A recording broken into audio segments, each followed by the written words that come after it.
Assalamualaikum warahmatullahi wabarakatuh. Perkenalkan, nama saya Ahmad Arjuna Burhanuddin dengan NIM 2320110113, Prodi Hukum Keluarga Islam, Fakultas Syariah. Nah, di sini saya mendapatkan tugas dari mata kuliah Bank dan Lembaga Keuangan Syariah yang diampu oleh Bapak dosen Labib Nubahi, MSI. Nah, tugas ini guna untuk menyelesaikan ulangan tengah semester. Semoga dengan jawaban saya ini dapat membantu untuk memahami mekanisme atau proses-proses yang ada di lembaga keuangan syariah. Nah, langsung saja ke pertanyaan yang pertama, langsung saya jawab saja ya. Dalam sistem keuangan syariah, kasus tersebut itu menggunakan akad murabahah.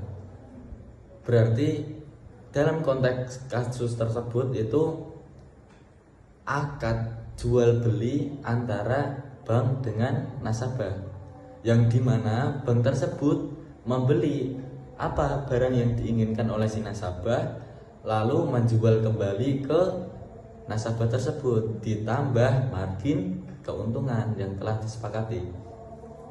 Nah, contohnya gini, si bank membeli rumah seharga 500 juta, lalu si bank menjual kembali rumah tersebut ditambah dengan margin keuntungan.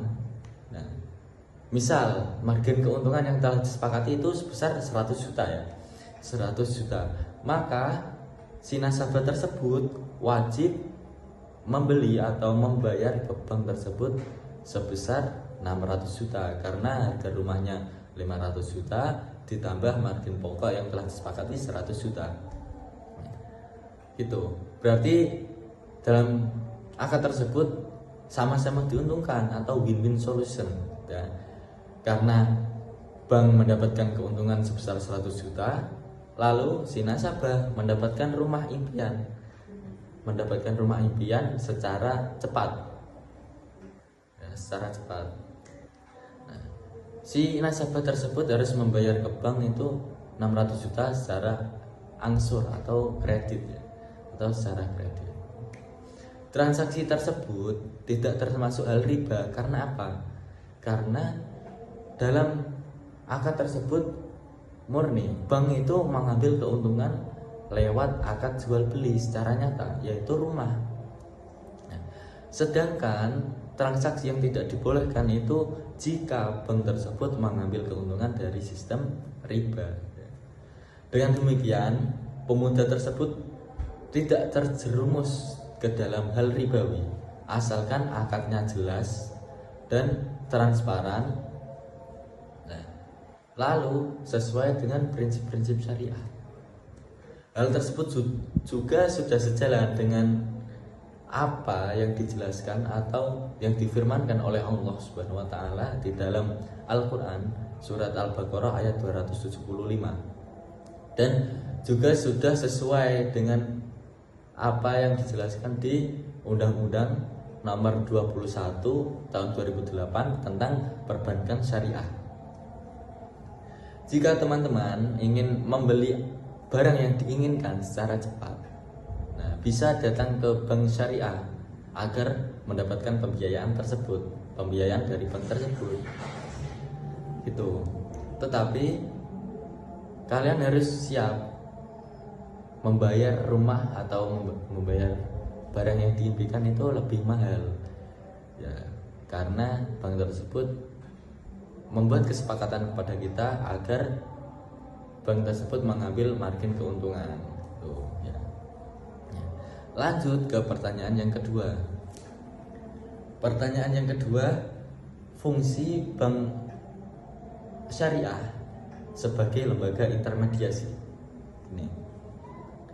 Bank syariah sebagai lembaga intermediasi adalah sebagai penghubung antara pihak yang memiliki kelebihan dana kepada pihak yang memerlukan modal atau memerlukan dana. Artinya apa?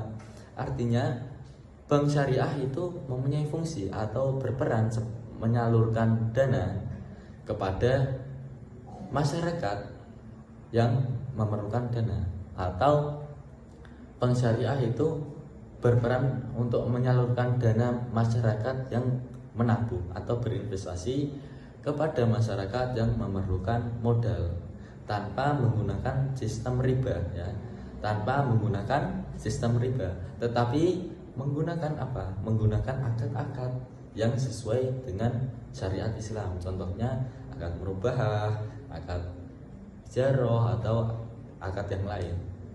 Ya.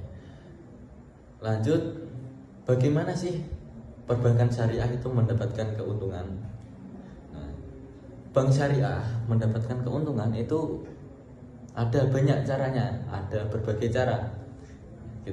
Cara yang pertama, ya.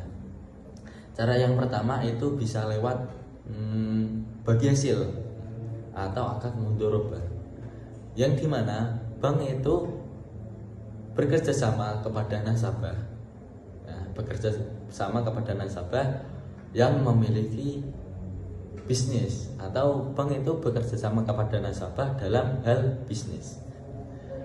Modal diberikan oleh bank, atau modal itu sumbernya dari bank, sedangkan ide, tenaga, usaha itu dari nasabah. Nanti keuntungannya itu dibagi sesuai kesepakatan, sedangkan kalau ada kerugian itu ditanggung bersama.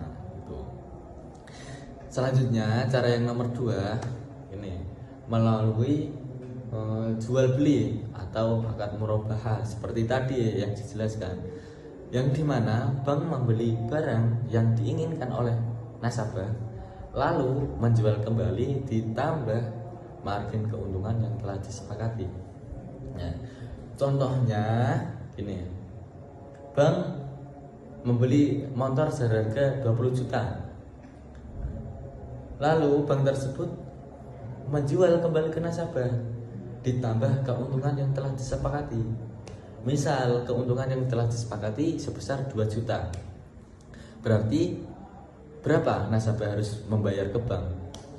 20 juta ditambah 2 juta, berarti 20 juta. 20 juta harga motor, 2 juta itu margin keuntungan yang telah disepakati oleh bank. Nah, si nasabah itu harus membayar 22 juta, dibayar secara angsur atau kredit, ya. Nah, lanjut ke cara yang ketiga. Cara yang ketiga bisa melalui sewa atau melalui sewa, yang dimana bank itu menyewakan barang seperti rumah, kendaraan. Nah, lalu bank tersebut mendapatkan keuntungan dari pembayaran si penyewa tersebut setiap bulan. Ada lagi caranya, ada lagi cara yang bank untuk mendapatkan keuntungan, yaitu cara yang keempat, yaitu cara jasa, melewati jasa. Bank tersebut mengambil keuntungan dari jasa seperti biaya administrasi atau transfer uang atau jasa-jasa lainnya. Cara yang kelima itu bisa lewat investasi halal.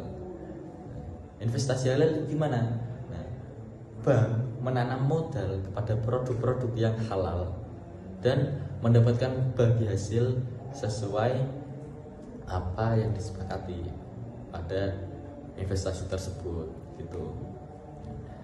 Intinya, bank syariah itu mengutamakan keadilan, tidak menggunakan sistem bunga atau sistem riba, dan bank syariah itu sudah sesuai dengan prinsip-prinsip syariat Islam. Jadi jangan khawatir kalau mau bertransaksi lewat bank syariah, ini malah dianjurkan untuk bertransaksi kepada bank syariah.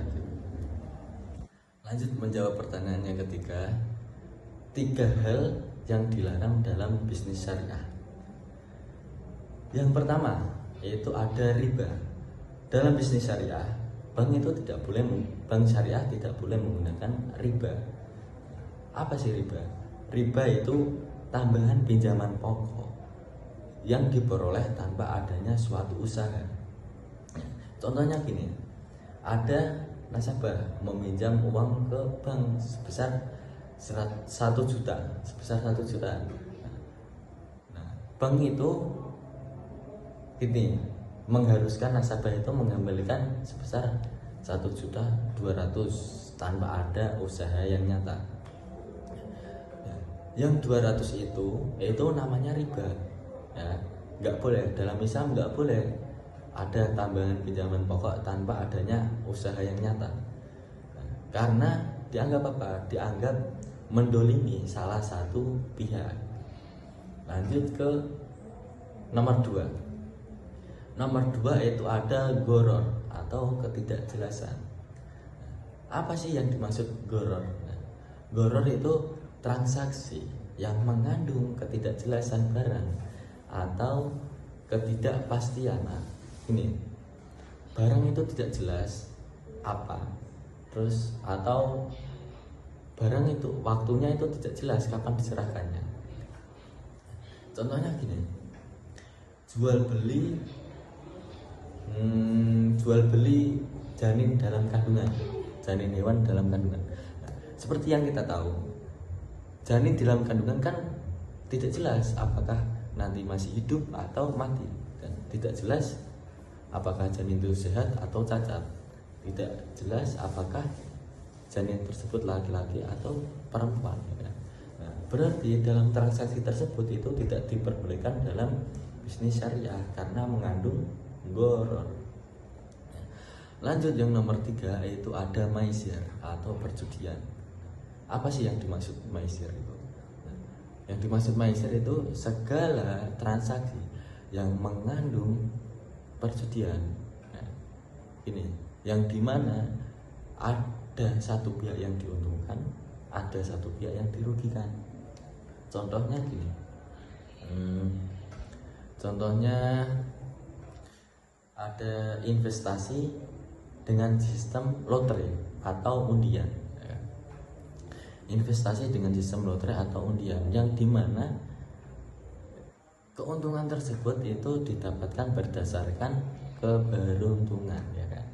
Didasarkan keberuntungan. Nah, lanjut tentang pernyataan masyarakat.